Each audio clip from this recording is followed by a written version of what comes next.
ہم وہی کہیں گے جو ہمارا دین ہم کو بتاتا ہے.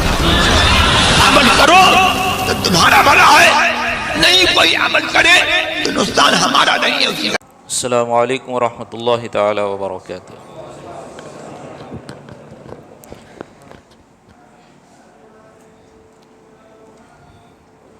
نحمده ونصلي ونسلم على رسوله الكريم اما بعد. فاعوذ بالله من الشيطان الرجيم. بسم الله الرحمن الرحيم.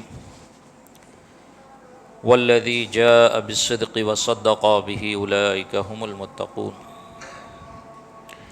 صدق الله العلي العظيم وصدق رسوله النبي الأمين المتين الكريم ونحن على ذلك لمن الشاهدين والشاكرين والحمد لله رب العالمين.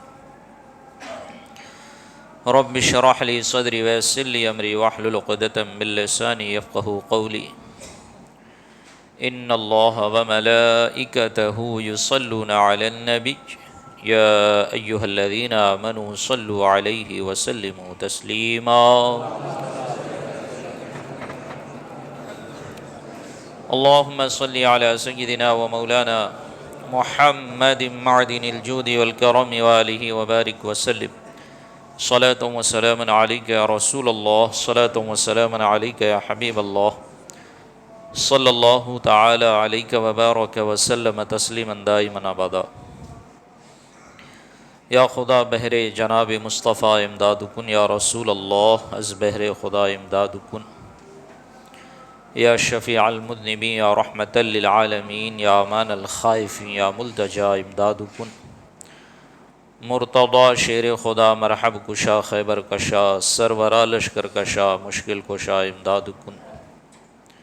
یا شہید کربلا یا دافع کرب و بلا گل رخا شہزاد غلغ قبا امداد کن. قادریم نعرہ یا غوث اعظم می زنم دمزہ شاہ برکت اللہ قطب عالم می زنم دمزہ شیخ احمد رضا خان قطب عالم می زنم دمزہ شیخ اختر رضا خان قطب عالم می زنم. سیدی سرکار اعلیٰ حضرت مجدد دین و ملت الشاہ امام احمد رضا فاضل بریلوی نور اللہ مرقدہ کیا خوب ارشاد فرماتے ہیں کہ صدق و عدل و کرم و ہمت میں، صدق و عدل و کرم و ہمت میں چار سو شہرے ہیں ان چاروں کے، چار سو شہرے ہیں ان چاروں کے. اور تیرے غلاموں کا نقش قدم ہے راہ خدا، وہ کیا بہک سکے جو یہ سراغ لے کے چلے. اور جنا بنے گی محبان چار یار کی قبر، جو اپنے سینے میں یہ چار باغ لے کے چلے. سایہ مصطفیٰ مایہ اصطفیٰ، عز و ناز و خلافت پہ لاکھوں سلام، عز و ناز خلافت پہ لاکھوں سلام. یعنی وہ افضل الخلق بعد الرسل، یعنی وہ افضل الخلق بعد الرسل، ثانی اثنین ہجرت پہ لاکھوں سلام. عزیزان ملت اسلامیہ، رفیقان گرامی، کبھی کبھی ایسا موقع آتا ہے کہ کسی اللہ کے برگزیدہ بندے کی تاریخ بھی ہو اور دن جمعہ بھی ہو. اور آج وہ دن ہے کہ آج جمادی الاخری کی تاریخ 22 ہے، اور آج کی تاریخ اور آج کا دن جناب امیر المؤمنین خلیفہ بلا فصل حضرت سیدنا ابو بکر صدیق رضی اللہ تعالیٰ عنہ کی طرف منسوب ہے کہ آج ہی کی تاریخ کہ اسی تاریخ میں آپ کا وصال ہوا. اور جب کوئی اللہ والا وصال کرتا ہے تو کیفیت اور حالات یہ ہوتے ہیں کہ فرش سے ماتم اٹھا کہ وہ مومن صالح گیا. فرش سے، زمین سے اس کے انتقال پر زمین والے روتے ہیں کہ فرش سے ماتم اٹھا کہ وہ مومن صالح گیا، اور عرش پہ دھومیں مچیں کہ وہ مومن صالح ملا. عرش پہ دھومیں مچی۔ تو اس لیے ہم ان کی تاریخ یاد رکھتے ہیں اور ان کی یاد مناتے ہیں اور ان کی بارگاہ میں خراج عقیدت پیش کرتے ہیں۔ اور جناب سیدنا صدیق اکبر رضی اللہ تعالی عنہ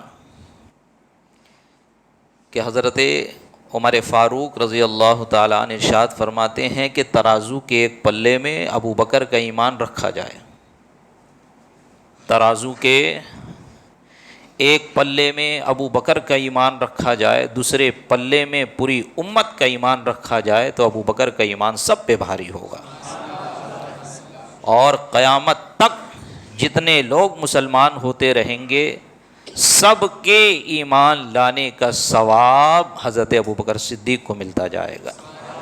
یہ وہ ہے کہ جس کے بارے میں قرآن نے ارشاد فرمایا والذی جاء بالصدق وصدق بہ اولئک ھم المتقون، کہ وہ جو سچ کے ساتھ آیا، جسے سچ کے ساتھ بھیجا گیا، کون؟ نبی پاک صاحب الاولاق صلی اللہ علیہ وسلم، اور وہ جس نے اس کی تصدیق کی، اولئک ھم المتقون، وہ سب کے سب کیا ہے؟ متقی پرہیزگار ہیں۔ حضرت مولا علی کرم اللہ تعالی وجہہ الکریم ارشاد فرماتے ہیں کہ اس آیت سے مراد نبی پاک صلی اللہ علیہ وسلم اور تصدیق کرنے والے سے مراد حضرت ابو بکر صدیق رضی اللہ تعالی، کہ نبی پاک نے فرمایا جب مجھے معراج کرائی گئی، میں آسمان پر گیا تو جہاں جہاں میں نے اپنا نام لکھا دیکھا وہاں وہاں اپنے نام کے ساتھ میرے رفیق میرے دوست کا نام ساتھ میں دیکھا، کہ جہاں آسمان پر میرا نام مجھے نظر آیا، آسمان کی جس جگہ پر مجھے میرا نام نظر آیا تو میرے نام کے ساتھ ابو بکر کا بھی نام نظر آیا، کہ ابو بکر وہ ذات ہے، وہ شخصیت ہے کہ جس کے بارے میں نبی پاک صاحب الاولاق صلی اللہ علیہ وسلم نے فرمایا انت عتیق اللہ من النار، کہ اے ابو بکر تم وہ ہو کہ جس کو اللہ تبارک و تعالیٰ نے جہنم سے آزاد کر دیا ہے، تم وہ ہو کہ جس کو رب تبارک و تعالیٰ نے جہنم سے آزاد کر دیا۔ اور ایک دوسری جگہ روایت میں آیا کہ حضرت ابو بکر صدیق آ رہے ہیں تو نبی پاک صلی اللہ علیہ وسلم نے ارشاد فرمایا کہ اگر کوئی جہنم سے آزاد شخص کو دیکھنا چاہتا ہے تو دیکھ لے، وہ ابو بکر آ رہے ہیں، تو دیکھیں وہ ابو بکر آ رہے ہیں۔ کہ جب آپ کے والد ماجد آپ کو بتکدہ لے گئے، بت خانہ لے گئے اور کہا کہ دیکھو یہ ہمارا معبود ہے، اس کی عبادت کرو اور اس کے آگے سجدہ ریز ہو جاؤ، آپ کو چھوڑ کر وہاں سے نکل گئے۔ جب دوبارہ وہاں سے گزرے تو کیا دیکھتے ہیں کہ بت تو اوندھا پڑا ہے۔ معاملہ یہ ہے کہ جب حضرت ابو بکر صدیق رضی اللہ تعالیٰ عنہ کو چھوڑ کر گئے تو آپ نے فرمایا تو میرا خدا ہے، میں بھوکا ہوں، لا مجھے کھانا دے، تو میرا خدا ہے تو لا میرے پاس پہننے کے لیے کپڑا نہیں، مجھے کپڑا دے۔ بولے اگر تو اتنا بھی نہیں کرتا تو سن، اب میں تجھے مارنے لگا ہوں، اب میں تجھے پتھر مار رہا ہوں، تو اگر خدا ہے تو اپنے آپ کو بچا۔ آپ نے پتھر اٹھا کر مارا تو وہ بت گر پڑا۔ یہ واقعہ آپ کے والد ماجد نے دیکھا تو آپ کو پکڑ کر گھر لے آئے اور ان کی والدہ سے کہا، اپنی بیوی اور اہلیہ سے کہا یہ ایسا ایسا کر رہا تھا، اور غصہ کرنے لگے تو آپ کی والدہ نے کہا چھوڑ دو اس بچے کو چھوڑ دو، کہ جب اس کی ولادت ہوئی تھی تو مجھے آسمان دنیا سے ندا دی گئی تھی یا امت اللہ بالتحقیق ابشری بالولد العتیق اسمہ فی السماء صدیق لمحمد صاحب و رفیق۔ اے اللہ کی باندی تجھے خوشخبری ہو کہ تجھے جہنم سے آزاد بیٹا عطا کیا گیا ہے، اور جس کا نام آسمانوں میں صدیق ہے، اور جو محمد صلی اللہ علیہ وسلم کا صاحب اور ان کا رفیق ہے۔ اور یہ حضرت ابو بکر صدیق ہے کہ ان کو ایک منفرد آپ کی خاصیت یہ بھی ہے کہ آپ صحابی، آپ کے والد صحابی، آپ کے بیٹے صحابی، اور آپ کے پوتے بھی صحابی ہے، اور آپ کی والدہ بھی نبی پاک صلی اللہ علیہ وسلم پر ایمان لائی۔ اور آپ ہمیشہ اپنے جسم کے ساتھ، اپنے مال کے ساتھ، اپنی پوری توانائی کے ساتھ نبی پاک صلی اللہ علیہ وسلم کے ساتھ لگے رہتے. کبھی کوئی معاملہ ہو، کوئی مسئلہ ہو، سفر و حضر میں کبھی بھی آپ نے نبی پاک صلی اللہ علیہ وسلم کو اکیلا نہیں چھوڑا. تاریخ اس بات پر گواہ ہے، علماء اس بات کے شاہد ہیں اور ان کی تحریریں شاہد ہیں کہ سفر و حضر میں ایمان لانے کے بعد سے لے کر نبی پاک صلی اللہ علیہ وسلم کے وصال تک حضرت ابوبکر صدیق رضی اللہ تعالیٰ عنہ آپ کے ساتھی اور آپ کے رفیق بن کے رہے. خود نبی پاک نے فرمایا ہے ابوبکر تم میرے صحابی یعنی کہ میرے ساتھی ہو حوض کوثر پہ بھی اور غار میں بھی. یہ کون سی غار ہے؟ وہی غار ثور والا واقعہ. آپ خود فرما رہے ہیں کہ حوض کوثر پہ بھی میرے ساتھ میں رہو گے اور غار میں بھی تم ہی میرے ساتھ تھے.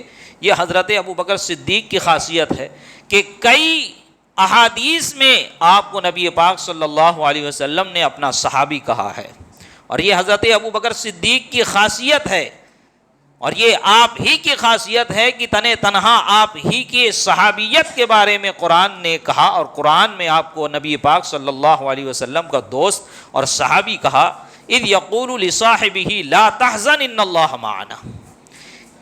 یہ صاحب ہی سے مراد کون؟ نبی پاک صلی اللہ علیہ وسلم کے صاحب یا نبی پاک صلی اللہ علیہ وسلم کے ساتھی. کہ یقول لصاحبہ، کہ جب وہ اپنے صاحب سے، اپنے ساتھی سے کہتے لا تحزن، نہ ڈرو، ان اللہ معنا، اللہ ہمارے ساتھ ہے. یہ حضرت ابوبکر صدیق رضی اللہ تعالیٰ عنہ کی ذات ہے. اسی لیے فقہا نے فرمایا، علماء نے فرمایا کہ حضرت ابوبکر صدیق رضی اللہ تعالیٰ عنہ کی صحابیت نص قطعی سے ثابت ہے، قرآن کی آیت سے ثابت ہے. اب اگر کوئی حضرت ابوبکر صدیق رضی اللہ تعالیٰ عنہ کی صحابیت کا انکار کرے گا تو وہ کافر ہے. وہ گویا کہ قرآن کا انکار کر رہا ہے. قرآن کی ایک آیت کو بھی، ایک حرف کو بھی کوئی جھٹلائے، ایک آیت کو بھی کوئی جھٹلائے تو وہ کافر ہے، کیونکہ قرآن میں کوئی رد و بدل نہیں. قرآن میں کوئی رد و بدل نہیں. ایسا نہیں ہے کہ وکرولی میں الگ قرآن پڑھا جاتا ہے تو کاندے ولی میں الگ قرآن پڑھا جاتا ہے، مہاراشٹر میں الگ قرآن پڑھا جاتا ہے تو کرناٹک میں الگ قرآن پڑھا جاتا ہے. نہیں، پوری دنیا میں جو قرآن پڑھا جاتا ہے وہ ایک ہی قرآن ہے. اور قرآن کی کسی بھی تختی میں اور کسی بھی مصحف میں کوئی بھی رد و بدل ذرہ برابر نہیں ہے، اس لیے کہ اللہ تبارک و تعالیٰ نے اس کی حفاظت اپنے ذمہ کرم پہ لی ہوئی ہے. اور یہ قرآن میں اللہ تبارک و تعالیٰ نے صاف ارشاد فرما دیا یقول لصاحبہ لا تحزن ان اللہ معنا. یہ اپنے صاحب سے جب کہہ رہے تھے کہ غم نہ کر، اللہ ہمارے ساتھ ہے، تو یہ صاحب کون ہے؟ یہ ساتھی نبی پاک صلی اللہ علیہ وسلم کے کون ہیں؟ یہ حضرت ابوبکر صدیق رضی اللہ تعالیٰ. اور اس پر سب کا اتفاق ہے، سب کا اتفاق ہے. کوئی نہیں کہہ سکتا یہاں پہ کہ یہاں صاحب سے مراد حضرت مولا علی کرم اللہ تعالی وجہ الکریم ہے. اگر یہاں پر حضرت مولا علی کرم اللہ تعالی وجہ الکریم کو آپ مراد لیں گے تو پھر ذرا بتاؤ مدینے میں نبی پاک کے بستر پہ آرام کون کر رہا تھا؟ حضرت مولا علی کرم اللہ تعالی وجہ الکریم تو اس وقت نبی پاک صلی اللہ علیہ وسلم کے بستر پر لیٹے ہوئے کہ ہجرت کے وقت آپ نے مولا علی کرم اللہ تعالی وجہ الکریم کو ساری امانتیں دی جو لوگوں کی آپ کے پاس رکھی ہوئی تھی، اور فرمایا علی میرے بستر پر آرام کرو، تمہیں کوئی تکلیف نہیں پہنچے گی. صبح اٹھ کے سب کو ان کی امانتیں میری طرف میں، میرے پاس جن کی امانتیں رکھی ہوئی ہے سب کی امانت واپس کرو، اور امانت واپس کرنے کے بعد تم خوشی خوشی ہجرت کر کے مدینہ آ جاؤ. اور اس وقت جب نبی پاک ہجرت کے لیے نکلے ہیں تو حضرت ابوبکر صدیق ساتھ ہیں، توشہ ساتھ میں لیے ہوئے. 40,000 دینار آپ کے پاس تھے، آپ نے وہ پورے 40,000 دینار نبی پاک پر خرچ کر دیے، اور اس وقت ساتھ میں لے کر نکلے ہیں اور جا کے غار ثور میں آپ دونوں نے قیام کیا ہے. تو یہ اسی غار کی بات قرآن کہہ رہا ہے، قرآن اس واقعے کو بیان کر رہا ہے. اذ اخرجہ الذین کفروا ثانی اثنین اذ ہما فی الغار اذ یقول لصاحبہ لا تحزن ان اللہ معنا، کہ جب کافروں کی شرارت کی وجہ سے ان کو مکہ سے نکلنا پڑا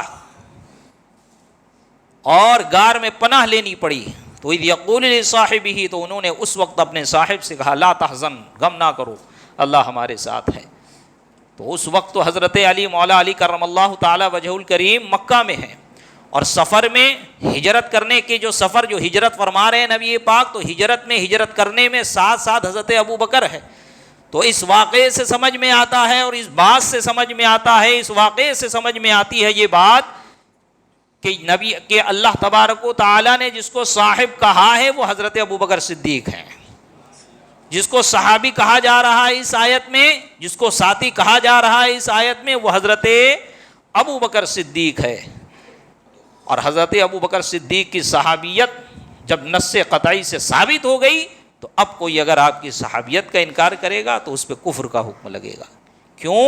کہ قرآن کو جھٹلانے والا مسلمان نہیں ہو سکتا، قرآن کی ایک آیت کا بھی جو انکار کرے گا وہ مسلمان نہیں ہو سکتا، چاہے وہ نمازیں پڑھے، روزے رکھے، سجدے کرے، عبادتیں کرے، زکوٰۃ دے، خیرات دے، صدقہ کرے، حج کرے، اپنے آپ کو سنی صحیح العقیدہ کہے، لیکن ایک آیت کا بھی اگر وہ انکار کر دے، ضروریات دینی میں سے کسی ایک ضروری دینی کا منکر ہو جائے، تو اب وہ مسلمان نہیں رہ جائے گا، کیونکہ ایمان میں اور مسلمان ہونے میں، ایمان لانے میں، ایمان رکھنے میں 100% ہونا ضروری ہے۔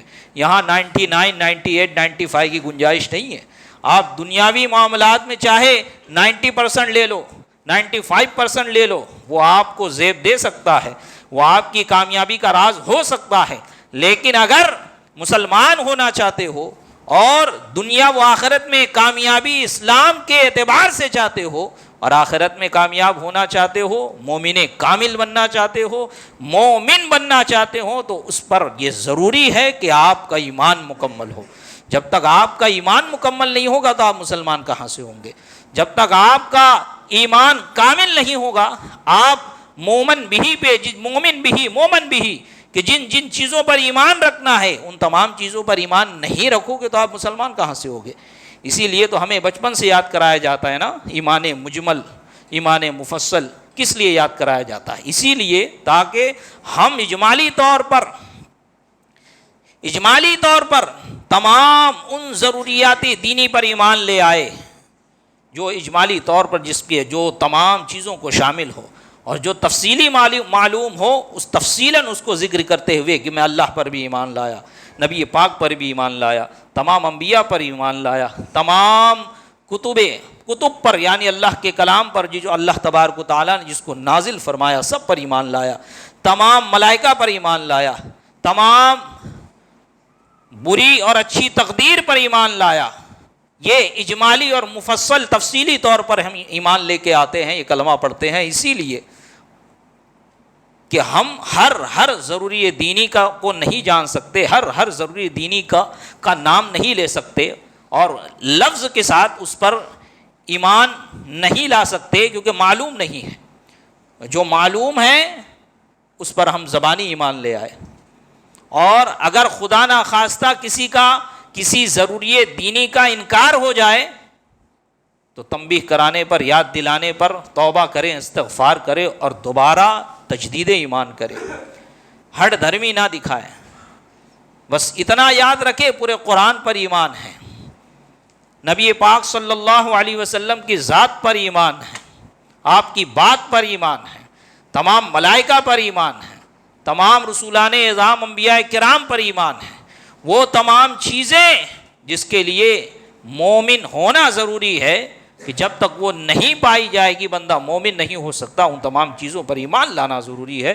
اس میں سے ایک چیز یہ ہے کہ حضرت ابوبکر صدیق رضی اللہ تعالیٰ عنہ کی صحابیت پر ایمان لانا ضروری کہ آپ صحابی ہیں، میں اس کا اقرار کرتا ہوں، آپ کے صحابی ہونے کا میں اقرار کرتا ہوں، دل سے مانتا ہوں کہ اگر کوئی آپ کے صحابی ہونے کا منکر ہو جائے، اور علماء نے فرمایا اگر کوئی آپ کے خلافت کا بھی منکر ہو جائے کہ آپ کی خلافت، آپ کی امامت، یہ اجماع صحابہ سے ثابت، تمام صحابہ کرام کا اس پہ اتفاق تھا کہ آپ تمام صحابہ کرام نے آپ کے ہاتھ پر بیعت کی.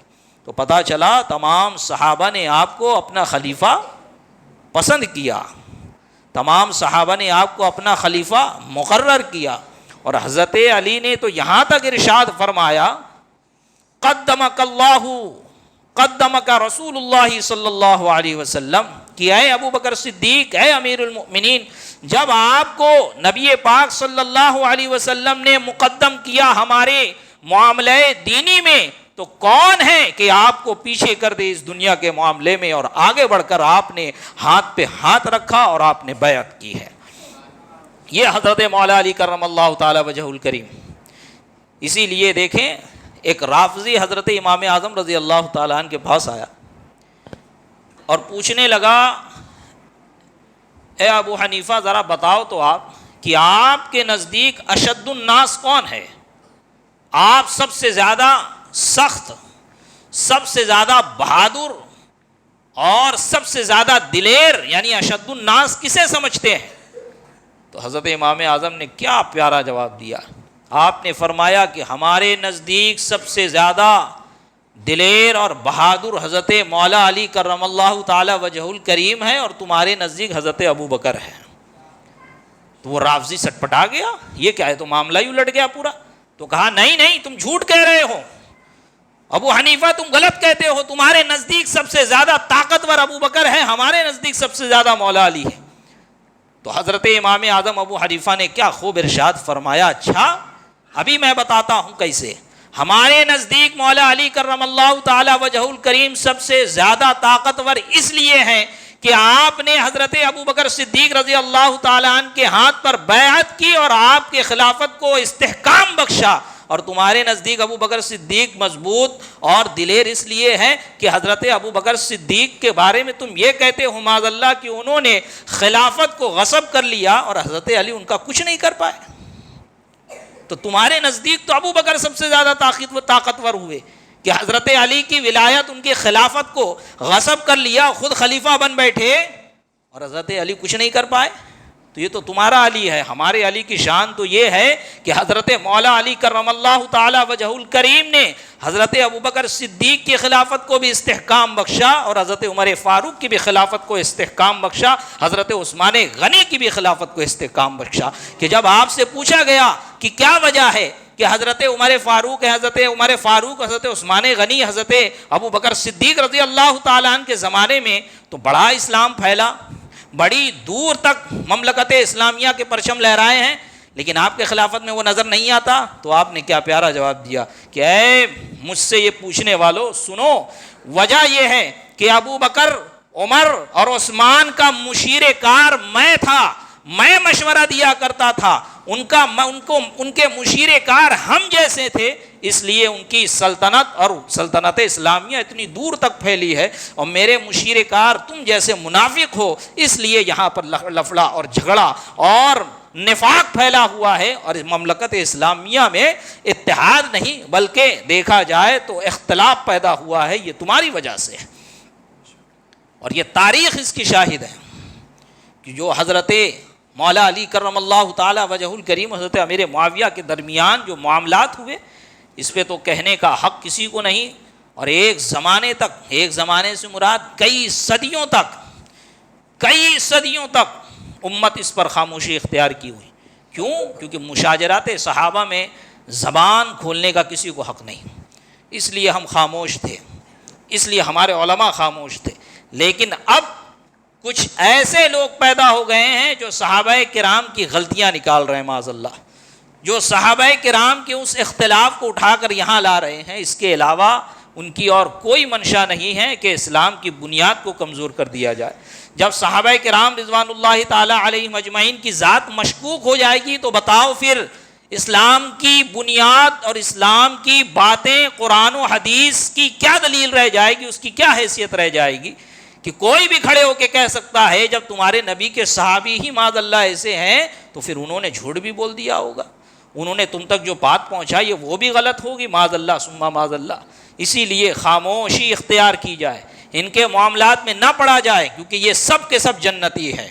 اور اللہ تبارک و تعالیٰ نے سب سے جنت کا وعدہ کیا ہے، اور اللہ تبارک و تعالیٰ نے سب کو جنت عطا بھی فرما دی ہے۔ یہ سب ان کی روحیں جنت کی باغ میں سیر کر رہی ہیں، ان کی قبروں میں جنت کی کھڑکیاں کھول دی گئی ہیں، ان کی قبروں کو جنت کا باغ بنا دیا گیا ہے۔ ہم کون ہوتے ہیں صحابہ کرام کے بارے میں زبان کھولنے والے؟ کہ نبی پاک صلی اللہ علیہ وسلم نے صاف ارشاد فرما دیا، فَبِحُبِّي أَحَبَّهُمْ فَبِبُغْضِي أَبْغَضَهُمْ، کہ جو ان سے محبت کرے گا وہ مجھ سے محبت کرنے کی وجہ سے محبت کرے گا، اور جو میرے صحابہ سے بغض رکھے گا وہ مجھ سے بغض رکھنے کی وجہ سے بغض رکھے گا۔ تو جو صحابہ کرام کی گستاخی کر رہا ہے، ان سے بغض رکھ رہا ہے، یعنی کہ وہ نبی پاک صلی اللہ علیہ وسلم سے بغض رکھ رہا ہے، وہ نبی پاک صلی اللہ علیہ وسلم کو اپنا دشمن سمجھتا ہے۔ اور جو صحابہ کرام سے محبت رکھتا ہے گویا کہ وہ نبی پاک سے محبت رکھتا ہے۔ فَبِأَيِّهِمْ اِقْتَدَيْتُمْ اِهْتَدَيْتُمْ، کہ یہ وہ میرے صحابہ ہے کہ اصحابی کالنجوم، یہ ستاروں کے مانند ہے۔ فَبِأَيِّهِمْ اِقْتَدَيْتُمْ اِهْتَدَيْتُمْ، کہ تم ان میں سے جس کی بھی پیروی کرو گے کیا ہوگا؟ راہ کامیاب ہو جائے گی، تم منزل کو پا جاؤ گے اور تم ہدایت پا جاؤ گے۔ تو یہ صحابہ کرام ہیں کہ جن کے دیدار کے لیے بڑے بڑے تابعین، اس وقت کے مسلمان جو نئے نئے مسلمان ہوتے یا جو مسلمان گھرانوں میں اس وقت پیدا ہوتے، وہ سفر کر کے آتے، اور ان کی زیارت کے لیے صرف اگر معلوم ہو جاتا کہ ہمارے علاقے میں کوئی صحابی رسول آئے ہوئے ہیں تو وہ مسجد، وہ علاقہ، وہ محلہ لوگوں کی زائرین سے بھر جاتا، صرف ایک دیدار کی ایک جھلک پانے کے لیے، چہرے کی ایک جھلک پانے کے لیے کہ نبی پاک صلی اللہ علیہ وسلم کا جس نے دیدار کیا ہے کم سے کم میں اس کی آنکھیں ہی دیکھ لوں، میں ان آنکھوں کو دیکھ لوں جس نے نبی پاک کے جلوہ زیبا کو دیکھا۔ وہ خیر القرون کا زمانہ، وہ اچھے لوگ، وہ جنتی لوگ، اب اگر ان کے بارے میں ہی ان کی کردار کشی کی جائے، ان کو معاذ اللہ کریکٹر لیس کہا جائے، معاذ اللہ ان کو غاصب، گنڈا، نہ جانے کیسے کیسے جملے کہے جائیں، تو بتائیں آج کے زمانے کے مسلمان کی کیا حیثیت رہ جاتی؟ اس صحابہ کے بعد تابعین، اولیاء، مجتہدین کی کیا حیثیت رہ جاتی ہے؟ تمام امت میں انبیاء کے بعد گروہ کے لحاظ سے، قوم کے لحاظ سے سب سے معزز مکرم گروہ کوئی ہے تو وہ صحابہ کرام کا ہے۔ جب اس گروہ کی کردار کشی کی جائے، معاذ اللہ ان پر انگلیاں اٹھایا جائے، ان کو کافر گردانا جائے، ان کے ہی ایمان میں شکوک و شبہات پیدا کیے جائیں، تو آج کا مسلمان اس کی کیا حیثیت رہ جائے گی؟ آج کے عالم ان کی کیا حیثیت رہ جائے گی؟ غوث و ابدال ان کی کیا حیثیت رہ جائے گی؟ کہ بڑا سے بڑا غوث ابدال بھی اس خاک کے برابر نہیں ہے کہ جس گھوڑے پہ بیٹھ کر صحابی رسول نے نبی پاک صلی اللہ علیہ وسلم کی معیت میں غزوہ اور جہاد میں شریک ہوئے، وہ گھوڑا دوڑتا اور اس سے جو خاک اڑتی اس خاک کے برابر بھی کوئی نہیں ہے۔ تو بتائیں جب انہی کی ذات کو مشکوک کر دیا جائے گا تو پھر کس کا ایمان محفوظ رہے گا؟ عزیزان ملت اسلامیہ، رفیقان گرامی، تو ہمیں چاہیے، میں ہمیشہ سے یہ کہتا ہوا آیا ہوں، آپ کو پھر کہہ رہا ہوں اور آئندہ بھی کہوں گا کہ اپنے ایمان کی حفاظت کریں۔ دیکھیں آپ دین کہاں سے لے رہے ہیں، دیکھیں آپ دین کس سے سیکھ رہے ہیں۔ جب تک آپ زندہ ہیں اس فکر میں رہے کہ کہیں مجھ سے میرا ایمان نہ سلب ہو جائے۔ اللہ تبارک و تعالیٰ سے دعا کریں کہ مولا کریم ہمارے ایمان کی حفاظت فرما، ہمیں ہمیشہ ایسے لوگوں سے دین سیکھنے کی توفیق عطا فرما جو صحیح العقیدہ ہو اور جو تیرے برگزیدہ بندے ہوں یا تیرے برگزیدہ بندوں کی راہ پر چلنے والے ہو۔ مولا کریم ہمیں فتنوں سے محفوظ فرما، مولا کریم ہمارے ایمان کی حفاظت فرما، مولا کریم ہمارے ایمان کے ساتھ ہمارا خاتمہ بالخیر فرما، اور کل بروز قیامت انہی لوگوں کے ساتھ ہمارا حشر فرما۔ انشاءاللہ تبارک و تعالیٰ آپ کی دنیا بھی سنور جائے گی اور آخرت بھی سنور جائے گی۔ اللہ تبارک و تعالیٰ کی بارگاہ میں دعا ہے کہ کہنے سننے میں کسی قسم کی کوئی خامی، کوئی غلطی، قصداً و سہواً کچھ غلط بیانی ہو گئی ہو تو اپنے فضل سے اسے معاف فرمائے۔ استغفر اللہ استغفر اللہ استغفر اللہ استغفر اللہ الذی لا الہ الا هو الحی القیوم واتوب الیہ۔ آمین بجاہ النبی الکریم، وآخر دعوانا ان الحمد للہ رب العالمین۔